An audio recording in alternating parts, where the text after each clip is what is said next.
Hello, good afternoon, and welcome to Euros Daily. I thought I'd start with a little something special, lads. Here we go. After Mus was talking about Sam Matterface's Shakespearean double entendre throughout the game against Denmark, I've gone and done my own bit of Shakespearean work for the Italy-England final. Now, I hope I don't mess this up. Here we go. You ready? Two nations, both alike in dignity, in fair Wembley, where we lay our scene.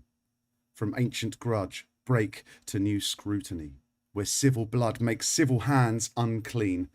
From forth the fatal loins of these two foes, a pair of star-crossed managers take their teams, whose misadventured, piteous overthrows doth with their victory bury their nation's strife. The fearful passage of the knighthood-marked rise, and the continuance of their fans' rage, which but their idol's end naught could remove, is now the 2 hours traffic of our stage.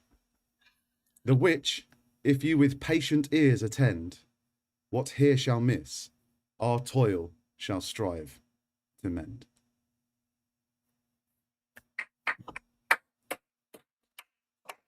Cheers, lads. That's beautiful. It is Sunday, the 11th of July. It's day 30 of Euro 2020, the final day of the tournament. And what a tournament it's been, lads. Today we'll preview the mighty England going into the final tonight, 8 p.m. Greenwich Mean Time. And we'll look at their journey, how they got to their first major men's final in 55 years. We'll have a little look at the head-to-head record. And we've got Roz's penultimate stat of the day. And also Roz's book club as well. And it's going to be our penultimate show, actually, won't it? There'll be a review at the final at some point tomorrow. We can't guarantee any sort of timings, depending on what happens. So all of that stuff here to come here on Euros Daily. Comment, like, subscribe, and allow notifications, and share this video. If you know somebody who likes it, tell a friend to tell a friend.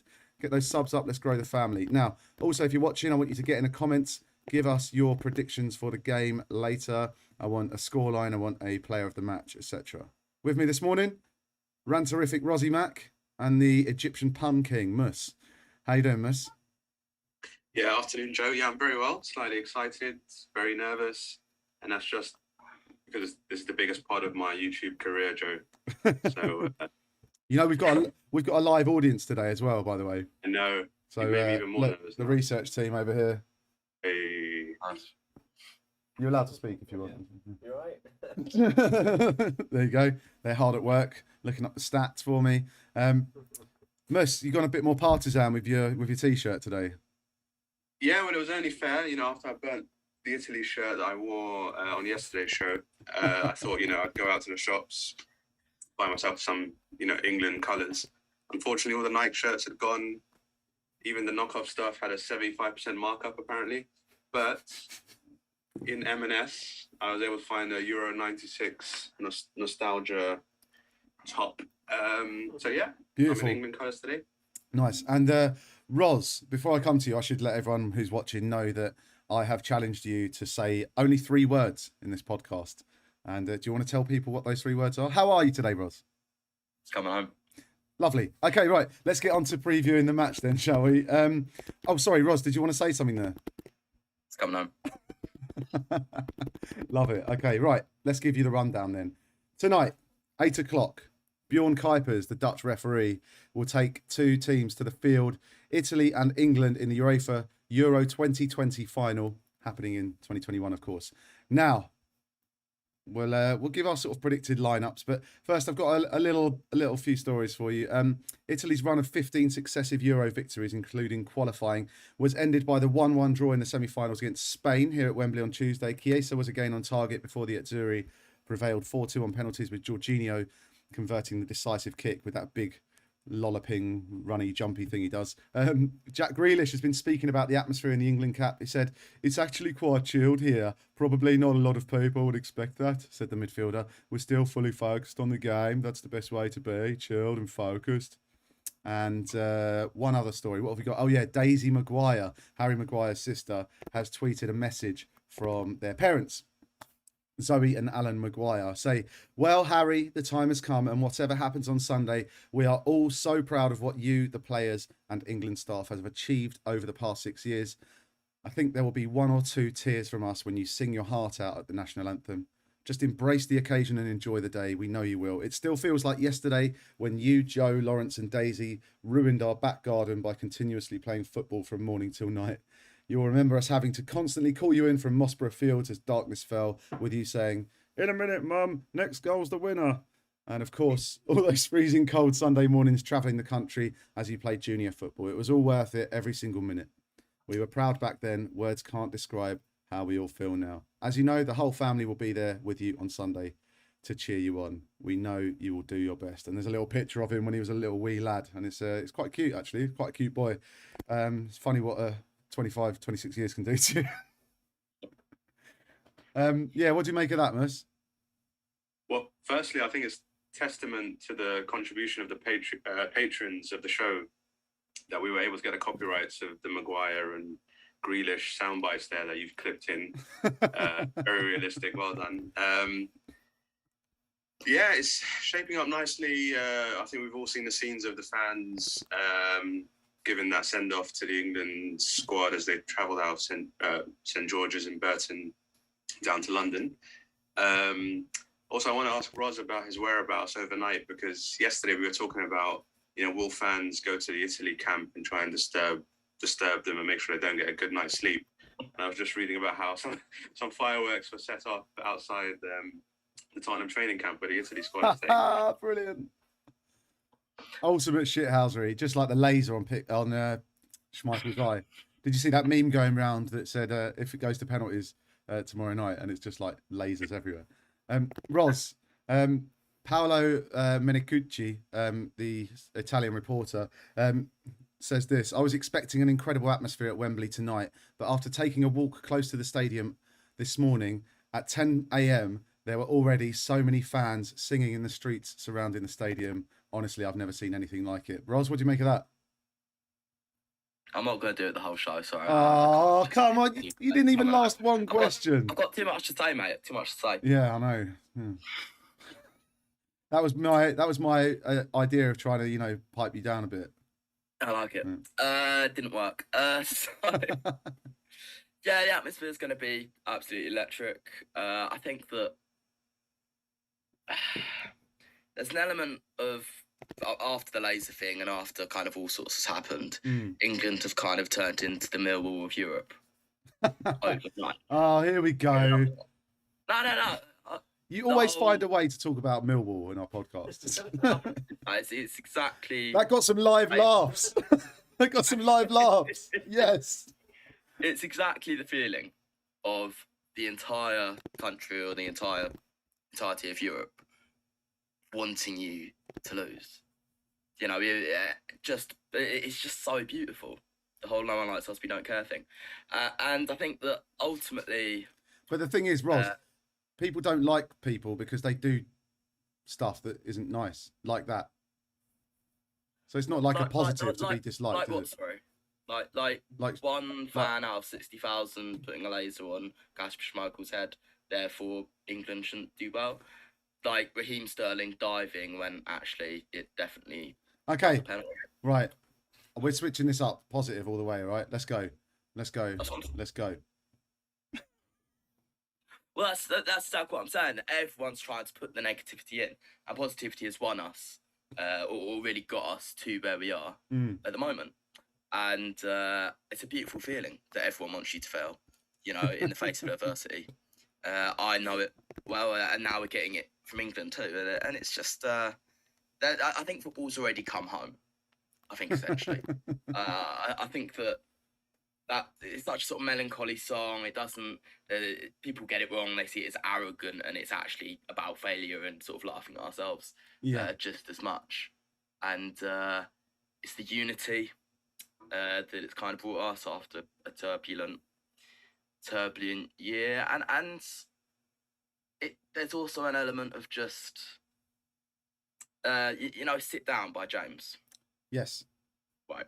So there's a lyric in that song that I love. It's "If I hadn't seen such riches, I could live with being poor." And that's how I feel today. I think they've already done everyone proud. They've united a nation. They've got to a final. The only way is up under Southgate, semi-final, final. So even if we lose, they've done us proud. But if I hadn't seen such riches, I could live with being poor. Love it. Great comparison, mate. Remember, if you want to get in touch with us, get in the comments, give us a shout, tell us your prediction for the game, tell us what you're looking forward to, tell us what you've enjoyed about the tournament as well. Tom's in the comments. He says, no one likes us, we don't care. There you go. Tom, I thought you were a United fan, mate. I don't know. Or maybe you're just getting on board with the England thing. Mate, everyone's a closet Millwall fan. Everyone. Yeah, all right, mate. Harry Maguire knows how it feels when Ross hates on him. Oh, Tom says also. Mus, the French newspaper. I know you're a fan of French football, so you probably already seen the front cover of L'Equipe this morning, I imagine. But it says "Thé au café," and it's got a picture of Harry Kane and Marco Verratti. Thé au café, obviously tea or coffee. So that's the route they've gone down. Do you think it will be coming home or going Rome? Hey, you're on fire, Roz. You're on fire, Joe. How dare you? Thanks for explaining it to me because I was ill-equipped to understand what. Oh my God, he's back! Hey. He's back, lads. He's back. I think it is coming home. Yeah, I'm confident, like slightly nervous but confident. I think the home advantage is going to be really, a big factor. And I think the combined age of Italy's centre backs, experienced though they are, is 70. And I think the way that England have been managing games and the tactically astute manner in which we've approached all our games this tournament, I think there will be a time where Saka or Sterling are able to isolate Chiellini and or Bonucci, and I can see us getting chances. Yes. Okay. Let's have a little word on the managers today then. I was just having a look at some stats, and it's quite terrifying. Mancini's record for Italy, only lost 2 of 38 games in charge, and he's won 28. It's quite good. But then you look at Gareth Southgate, 60 games, 39 wins, 10 defeats. 2 very successful managers here going head to head. Let's not forget, and 2 very tactically astute managers. And what England may have in strength and depth, Mancini matches, if not surpasses, Southgate tactically. What do you make of that, Ross? Do you agree with me? Historically, yeah, but I think there's this sort of. I think Southgate's deceptively good tactically. And it's one of those things where we never like someone. We like to kind of pigeonhole sports stars. And we kind of, Messi's crap at heading because Ronaldo's amazing at heading, or anything like that. You know what I mean? Like, it's sort of like, because Gareth Southgate is this yes man who's very good for PR and unites the squad, people assume that he's not great tactically. We changed system. All the subs so far have been at the right times. He set up in 2 different systems across the tournament, including going between the 2 in the Denmark game. Mancini's stuck to the same tactics pretty much, the exact same formation. So I think on this tournament alone, you could say that Southgate's sort of really shown his tactical prowess. Yeah, and add that to his ability to motivate and calm, get calm players down, get a measured response from the players. Let's talk lineups. So I had the lineup here. Hang on, I had a predicted lineup here that I was going to share with you. Here we go. Right. So predicted 11 here from Simon Hart, England reporter. Pickford in goal, Walker, Stones, Maguire, Shaw, then Phillips and Rice, Saka, Mount and Sterling behind Kane. That's pretty much the same lineup that started the semi-final. Do you think it's dangerous to go 4 at the back against Italy, Mus?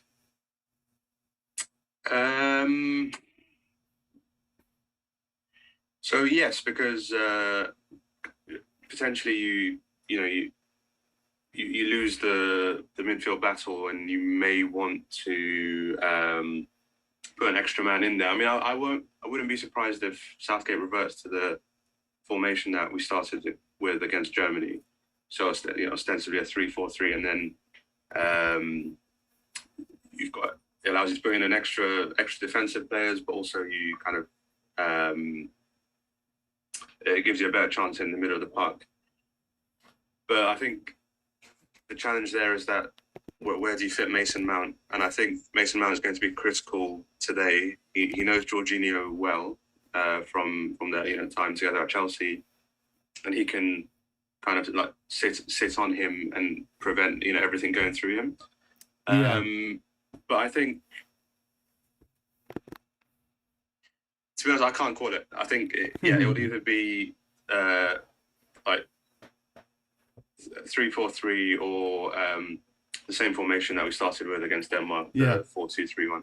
Yeah, I mean, Ros, is, if Southgate does go Rice and Phillips, is that Southgate's statement of intent saying Declan Rice and Calvin Phillips can easily deal with Verratti, Jorginho and Barella? Is that what he's saying? Or is he expecting more from Mount defensively, Saka? Is that why Saka and Sterling are there, because they do their work defensively? I agree with most of lots on Mason Mount. I think actually going with the back four is more defensive, playing against this Italy side, because so much of it goes through Jorginho. And if you do, I mean, if you did do 5 at the back, which would really surprise me, then I would expect to see Harry Kane being the one dropping in on Jorginho. That's crucial. But I think that Mason Mount's work rate off the ball is absolutely stunning. As Mus just said, I didn't think about this. They're at Chelsea together, Mount and Jorginho. So they'll know each other's games really well.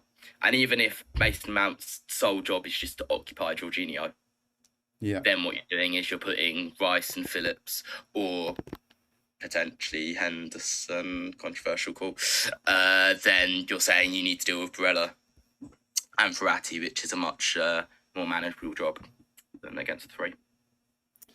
Yeah, lovely. Okay, talking of controversial, Ros, as you just said the word controversial, Gazzetta dello Sport, the Italian football paper, has got this graphic where they have got the England team and the Italy team, like man for man, and they've said who is the better out of the two.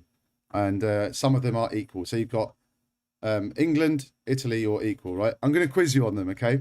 And this is what the Italian papers said, like the answers are going to be. So, Pickford and Donnarumma, who have they gone for? Donnarumma. Yes. Walker and Di Lorenzo. Stones and Bonucci. Ooh. Probably Bonucci, I imagine. Bonucci, yeah, what I miss. Maguire and Chiellini. They'll have gone for Chiellini, but I think that one's quite tight. No, they've put equal. They said Maguire is as good as Chiellini. All right, okay. Shaw and Emerson, left backs. Shaw, yeah. Phillips and Verratti. Verratti. Equal. I think Phillips is probably the better player for me. This tournament, yeah, I wouldn't argue. Rice and Jorginho. Yeah, they've gone Jorginho. Mount and Barella. Ooh. I reckon they'd have gone for Barella. I would go for Mount. I reckon they've either said equal or Mount. I mean, has Barella won a Champions League? Hey. No. They've gone for equal. Sterling and Insigne. Sterling. Kane and Immobile. Kane. And Saka and Chiesa. They'll have said Chiesa. They have said Chiesa, and is that a sign that they're kind of underestimating Bukayo Saka a bit? That would be lovely if the Italy football team could do that as well. Yeah, I mean, it's interesting, like, how equal that is. I was expecting it to be a bit different to that. But, I mean, to be honest, apart from perhaps Donnarumma and Pickford, and Pickford offers you something particularly in this game. Pickford's going to have a huge role to play with the pace and the age of their centre-halves and his distribution. Yeah. And just getting the ball up there. But apart from that, I probably would take every one of our players over theirs. Okay. I really would. Tom's in the comments. England to win on pens. 1-1 after normal time, 2-2 after extra time. Declan Rice, man of the match. That's his predictions. Thank you, Tom. I quite like that. I'd definitely take that. Will's in the comments. Hope Jordan Pickford is calm and collected. No throwing howlers. Do you think Rashford should be a super sub or more leave it to Grealish? What do you reckon, guys? One of you want to come back on that? Both. I would say Grealish is a sort of 60, 65-minute man. And I would say that Rashford is a 110-minute man if it's going to penalties. What, for Grealish? For Grealish. Yeah, probably. Well, no, I mean, Grealish takes penalties for Villa as well. If it goes to penalties and it's, you can't say that it would be unlikely, like two very evenly matched teams, then you want Grealish on the pitch, you want Rashford on the pitch. Yeah, Tom's coming back to that, and he's saying Rashford has struggled for form towards the end of the season and for England. It was played out of position for Man United for the majority because Pogba came on that left-hand side, which is Rashford's preferred position. And he also played far too... I mean, Solskjaer really didn't do him or Bruno Fernandes any favours. They looked so burnt out by the end. But, he's had time to rest up. He hasn't played at all, has he? He's got a few minutes under his belt, hasn't he? 83 minutes under his belt. Four sub appearances. So he's been a bit of a great sort of added depth to the squad. Yeah. But I think also Southgate would play him either up front or on the left, which is his preferred position. But more importantly, in pressure scenarios, as he showed in Paris against PSG, pressure scenarios, he can take a penalty. So I definitely put him on at some point. Okay. Cool. Thanks for your question, Will. Will also says, could Kyle Walker become the new face of Walker's Crisps after tonight's performance? I think Gary Lineker's got it sewn up, but you never know when his contract might be up. But there will be so much of this, like all these like marketing campaigns, roads being renamed, roundabouts, you name it.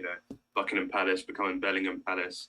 It could all happen. I mean, was it after Leicester won the Premier League that they that Walker's put out a salt and Lineker flavour? Right. Yeah. So yeah, you'd expect them to try and jump on the bandwagon as well if Kyle Walker plays a starring role in this Euros victory. Okay, right. Next up, we're gonna do an in-depth look at each player. Okay, for England. So let's start with the man between the sticks. Number 1, Jordan Pickford, aka Picky. I'm a bit worried about him. I'm not gonna lie. Roz, do you want to give us a little rundown on Pickford? I think until the semi-final, he was my goalkeeper for the tournament. I mean, it's really great that it's these two sides because you'd say like him and Donnarumma have been the kind of outstanding keepers. I think I said yesterday, like it is the two right sides in the final. But Jordan Pickford looked world class for the first 5 games. Looked nervy in the semi-final, but you know what? I don't know if that makes me worried or confident that he's kind of got it out of his system and he knows what it's like to have 60,000 fans and just have that weight on your shoulders and just be concentration. Yeah, I think none of it was sort of like flapping or dodgy touches. It was just not being aware, So all he needs to do is keep his head up. Yeah, I think he'll also be pivotal. Like I said, he could well be pivotal. I think Southgate's probably had him on double meditation this week in the camp. Merce, Luke Shaw. He's really kind of grown into the tournament. Having seen Kieran Trippier start in his position in the first game against Croatia, he's then just grown leaps and bounds. I think he's on 3 assists, unless I've lost count. Yeah. So he's been a major part of England's attacking thrust. He's been great. Brilliant. Okay. We'll keep it brief because we have got 11 players to get through. Roz, Harry Maguire. What you give me, Maguire? Different player in a white shirt than he is in a red one. Okay. Absolute. Let's hope we're in our home kit then for the final. Yeah. No, I think that also our away kit's blue and they. Yeah, right. No, I know. Yeah. He's been dominant. He's been crucial to our attacks. It's a shame that their right back wasn't injured and their left back was, because so much of our attack comes from that side. Yeah. But he's been astounding. And Tyrone Mings was outstanding before him. Okay, He's justified. Mus, Johnny Stones. Are we going to see his dance moves if we win? I'm sure we will. Many of the Man City fans name him as the best dancer in the dressing room. So, yeah, hopefully he's got cause to pull off a few of those tonight. He's had a good tournament. He's been solid. I think maybe like his header against the post against Scotland was probably like his biggest moment. Like I can't really think of any other moment where all eyes have been on him and he's kind of like done something outstanding. He's just been solid, I think, quietly solid. Brilliant. Ros, Kyle Walker. A couple of shaky passes. He's on the ball. He's looked in a couple of games. I think the first one and might have been the Czech Republic game. Can't remember. But anyway, he kind of looks a bit shaky on the ball. But what's impressed me is his recovery runs. The fact that he's got much needed pace in that back line next to John Stones and Harry Maguire, and I think he's been superb. Yeah, do you think, those couple of errant passes, do you think that might be something to do with the lack of kind of rigidity in England's tactics? What he's used to with Pep is you play the same pass 100 times in a game, whereas with England, it's a bit more fluid than that. Do you think that might be a factor? I think in general, the right-hand side is the one that he's been tweaking with the most. You see sort of Shaw and Sterling linking up with that kind of telepathy, and it's because that side of the pitch has always pretty much stayed the same. Whereas he's really tweaked a lot with the right back position as well as the right winger. So and also I think Calvin Phillips is a bit more. Steady on. We'll get on to him in a minute. Mus, Declan Rice. Ros's reaction. He wanted Rice over Phillips, you could tell. Yeah, I love how you're giving Ros all the good ones. No, Declan Rice he's been good. Really good defensively, providing like great cover. Carries the ball well. On the ball and his passing, not particularly great. I think often like the first touch is so bad that the second pass is the second touch is like a block tackle because he's ran into the opposition. So he could be a bit better there, but I think hard to fault him in terms of like the protection he provides the backline. Declan Rice. I happen to have the passing stats open on another tab. Do you want to take a guess at what his pass completion is percentage? 78. Yeah, maybe not lower than 80, but 92. 92. 92. Okay. 300 passes attempted, 277 completed. There you go. And that's a little insight into what our quiz at the end of the podcast is going to be today.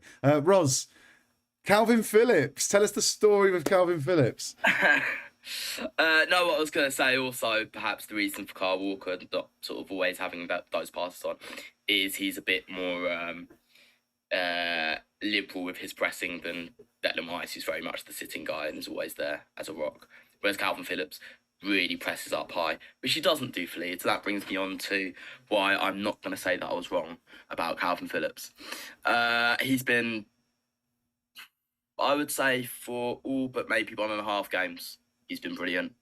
I didn't think he was great in the first half the other day against Denmark, but what he brings is just this desire, hunger, and it's all off the ball, and it's outstanding. And he doesn't do it for Leeds. That's not his role for Leeds. His role for Leeds is very much, the reason they call him a Yorkshire Pirlo.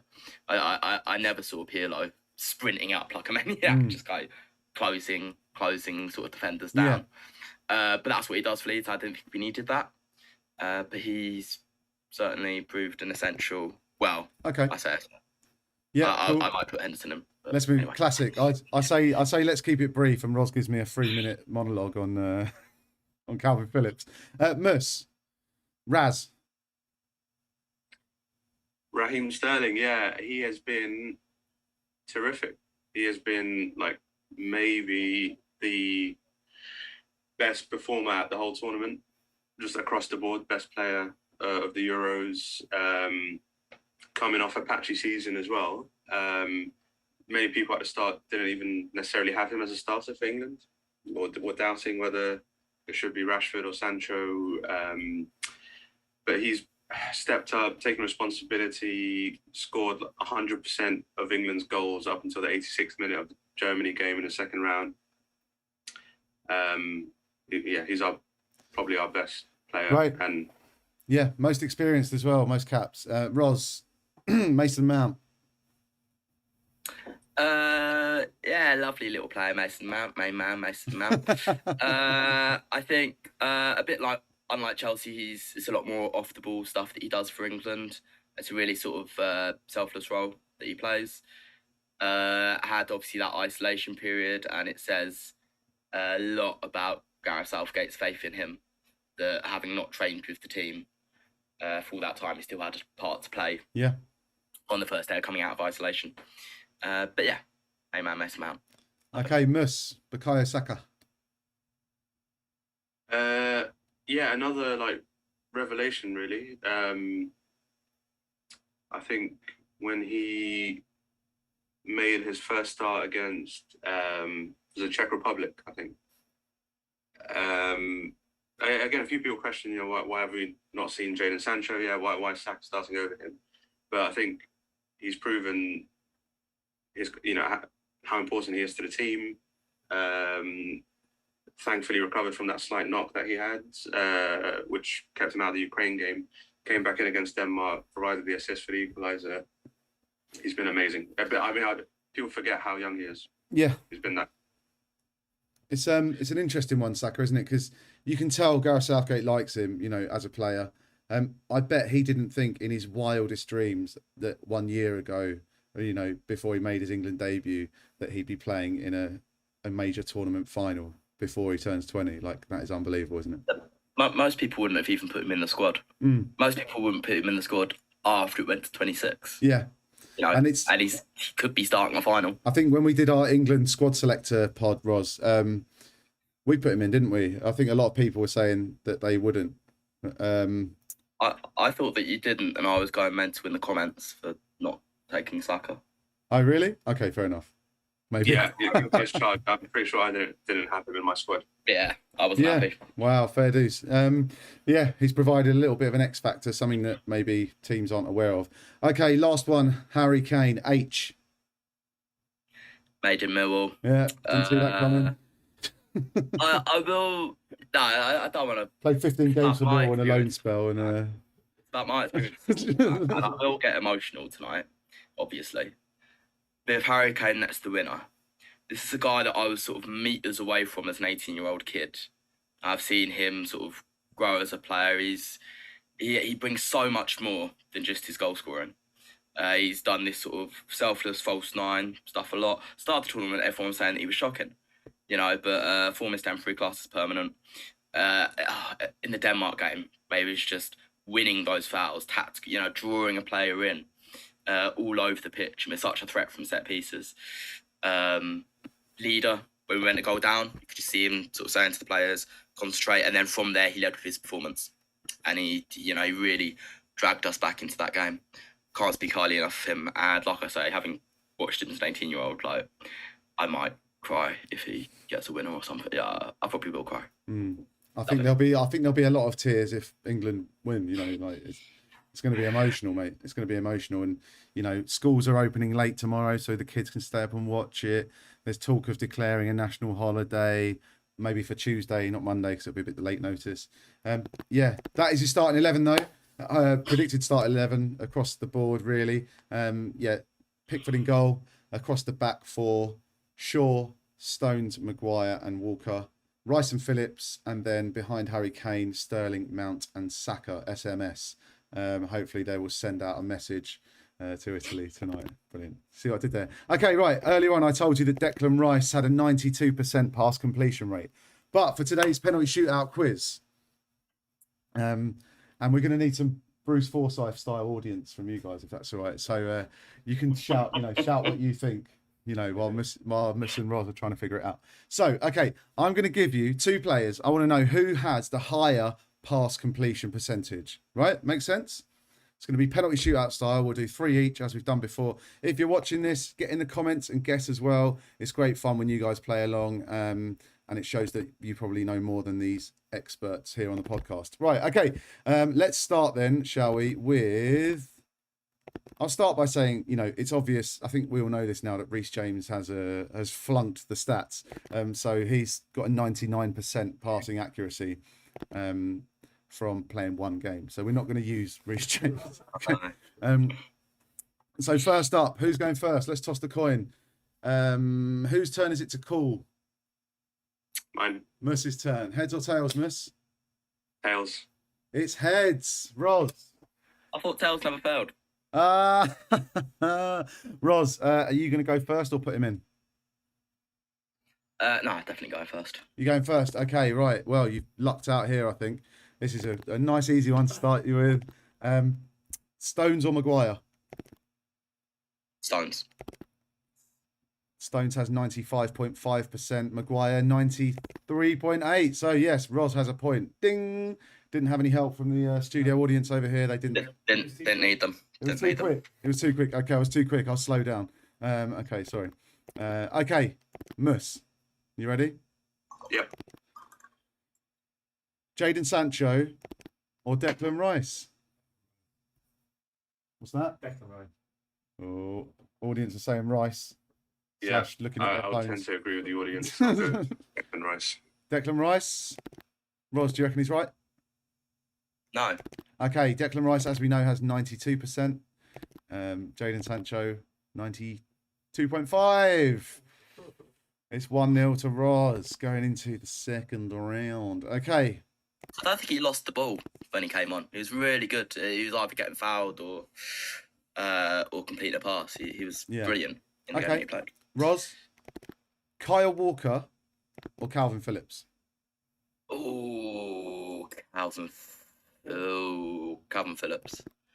I can remember at least 7 stray Walker passes. They're saying Phillips in here. Yeah, I'm gonna go. But the thing about Phillips is he's a bit more risky on the. No, Calvin Phillips. Okay. Calvin Phillips, 88. Kyle Walker, 90.6. Ding dong. Muss, chance to draw a level here. Jack Grealish or Mason Mount? Tough one. I think Mason Mount. I'm gonna. What's the audience saying? Oh, I don't know that. Jack Grealish or Mason Mount? Mount. Just because he's Chelsea. Yeah, we've got a Chelsea fan and a Man United fan here, so they're not. Two Londoners then. Yeah. A Londoner and a Russian. What did you say? What did you go for? Yeah, I'm going to go with Mason Mount. I think Grealish takes more risks on the ball, carries it, etc. So I think Mason Mount on the whole should have a higher. Okay. Mason Mount, 88%. Jack Grealish, 89.8%. It's a win for Grealish. Roz, this is your chance to seal victory, mate. Seal and steal the victory. Let's go with...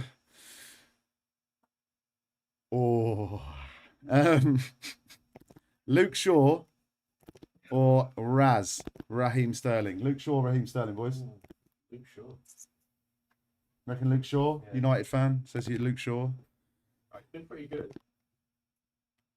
That's a really tricky one, actually. Yeah, I'm gonna go with Andy. I'm gonna go with Luke Shaw. Okay, Luke Shaw, 85.4%. Raheem Sterling, 82.7%. Roz does it. He's 2-0 after 3. Muss, I'll give you a consolation one, shall I? Jordan Can I have Henderson. that where the answer isn't 0.5% different? I don't know, a couple of percentage points like the ones Roz have been having.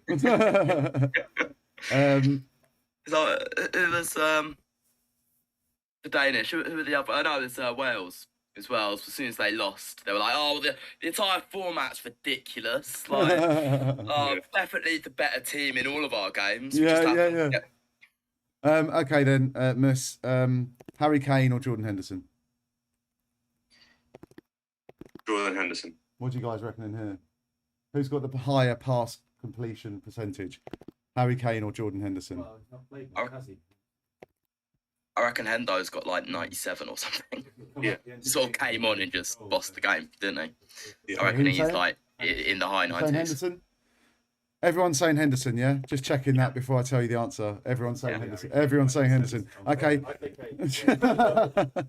Kane. We got a late shout for Kane here, funnily enough. Harry Kane, 73.3% pass completion. And yeah, Jordan Henderson, 66.5%. Ugh, Phil. Oh, Disgusting, isn't it? 66.5% pass completion. Yeah, here we he go. literally came on and just bossed the guy. Nah, that's been rigged. It's I think been Reece rigged. James has been It's like rigged. Stop the hacking count. That. Nah, I watched that game. That's not true. Don't believe you. Tom's in the comments. He says, "Do you reckon there's going to be a new version of Three Lions out coming out soon?" And he's quoted the lyrics. And I still see that tackle by Shaw, and when Like it. Harry Kane scored, Yeah. Saka belting the ball. Like it. There's also like the radio bits at the front. Where it's like, we'll keep on getting bad results. I think it's bad news for the English game. Yeah. I think it'll be Graham Souness at after the Scotland game. It's saying it ain't coming home. Yeah. All that bit where he's just like, England are crap, and Yeah. it'll just be that at the start. As long as it's not Sam Matterface and Lee Dixon, no, I don't mind. Don't even. It's a poor penalty. It's a really poor penalty. Oh, Yeah. not a. Don't remind me of the commentary in that game. Okay. Well, everyone's face is the dick of the tournament. who's dick of the tournament. Love it. Look, who is going to watch the game on ITV anyway? Really, Exactly. if it's on BBC and ITV, you know, is it a bit of a no-brainer, isn't it? Oh, but I mean, I think I prefer the pundits on ITV, Yeah. except what's his name? Push the Gary Lineker on ITV. Oh, What's his name? Pugach, Mark Pugach. Yeah. No, I don't like him at all. But I enjoy prefer their- Roy Keane, Ian Wright, Gary Neville. Yeah, they've got good pundits, and I Yeah. enjoy their like documentary style pieces with Gabriel Clark. His reports are Yes. really good. But Yeah. overall, I think we won't have a choice of what it's going to be on where we're watching it, but hopefully it'll be BBC. I quite like. Yeah, BBC. I think Guy Mowbray and Jermaine Genius are a fairly decent commentary team. Also, just Lee Dixon's so flat. Yeah. Right, guys, the time has come. I'm starting to feel a little bit nervous. Under 6 hours to kick off. I'm gonna have to find a way to calm my nerves a bit. Look. What? What's that mean? It's time for predictions. So I want your scoreline. I want your, 90 minutes extra time, A pens. I want your player of the match. Then I want your player of the tournament as well. Okay. So think long and hard about it. You guys, I'm going to ask you as well. Okay. Scoreline prediction, man of the match, and player of the tournament. So who wants to go first? Who's ready? Roz? Yep. Yeah. Go on then, Roz. Well, so what was the first one you wanted? The scoreline. Scoreline is going to be 2-1 England. Is that in 90 minutes or extra time? In extra time. It'll go to extra time. 2-1 England in extra time. Who's your player of the match? Raheem Sterling. And who's your player of the tournament? Raheem Sterling. Okay, 2-1 extra time, Sterling. Mus, let's have your prediction now. I'm just going to go very positive. I'm going to go 2-0 in 90 minutes for England. And I'm going to go with Sterling as well, like Roz and the Bank of England. I think man of the match, Raheem, and also man of the tournament. Yeah, and hopefully the press will get off his back, because what does he need to do, that guy, to stop like papers writing awful stories about? Yeah, absolutely shocking. It's. We're going to get What's some. he ever done wrong? Going to get some predictions from our live studio audience as well. Nice. Are you ready? Right. Okay. Who wants to go first? I'll go first. Andy. Right, Andy. I also think 2-1 in extra time. I think they'll make us sweat it for a bit, but I think we'll get there in the end. I think probably it's hard to go past Sterling, is it, the way the form he's in, really? Yeah. And who's played better in the tournament? To be honest. There we go. Very similar. So Dan, the what's Man your- United fans just backed an ex-Liverpool and City player. Yeah, there you go. Yeah. I think it'll be a tense 1-1 affair. Penalties. Stress, yeah. Because that's what England do. They never make anything easy. It has to be the most stressful way possible. And I'd go Sterling as well. Yeah, he's been great. Man of the match and player of the tournament. Wow. A lot of love for Raza inside the place. And, well, he frankly deserves it. He's been fantastic. Shall I throw my 2 cents in? No, no. All right, cool. See you later. Bye. I reckon. No, actually, do you know what? Screw you. I'm not giving you a prediction. No. What do you reckon, Joe? What do you reckon, Joe? Sorry, I don't care. I don't care really. Oh, we've got an Italian guy in the comments. Francesco Veneruso says, "Hi, I am Italian. Football, it's coming Rome." Yeah. No, it's not. Grazie, Francesco. Grazie.